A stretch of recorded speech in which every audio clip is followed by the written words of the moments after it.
നമ്മുടെ നാടിൻ്റെ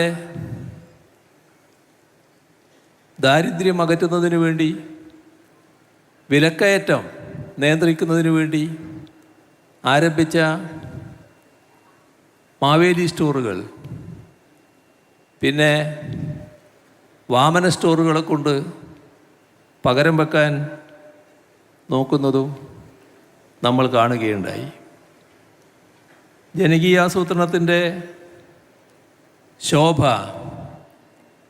അത് എങ്ങനെയെല്ലാം കെടുത്താൻ പറ്റും എന്ന് പിന്നീട് അധികാരത്തിൽ വന്ന ഗവൺമെൻറ് ശ്രമിക്കുന്നത് നമ്മൾ കണ്ടു. ഇന്ന് നമ്മുടെ നാട് മാത്രമല്ല, രാജ്യവും ലോകവും സ്ത്രീ ശാക്തീകരണത്തിൻ്റെ പ്രത്യേകതയായി കാണുന്ന കുടുംബശ്രീ, ആ കുടുംബശ്രീ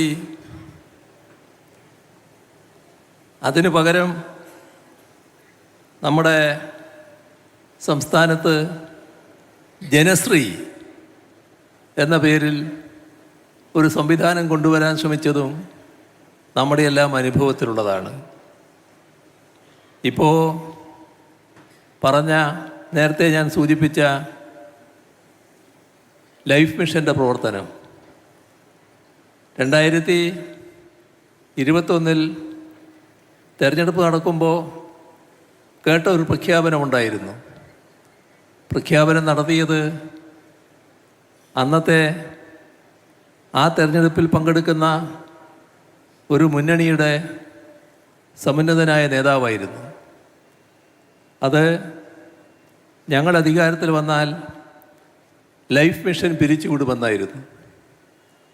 എന്ന് പറഞ്ഞാൽ 4,70,000-ഓളം വീടുകൾ ഇപ്പം നമുക്ക് പൂർത്തിയാക്കാനായത് 2021 നിങ്ങൾ തന്നെ തുടരൂ എന്ന് LDF-നോട് ജനങ്ങൾ പറഞ്ഞതിൻ്റെ ഭാഗമായിട്ടാണ്. അല്ലായിരുന്നെങ്കിൽ അത് ഇടക്ക് വെച്ച് അവസാനിപ്പിക്കുമായിരുന്നു. നമ്മുടെ സംസ്ഥാനം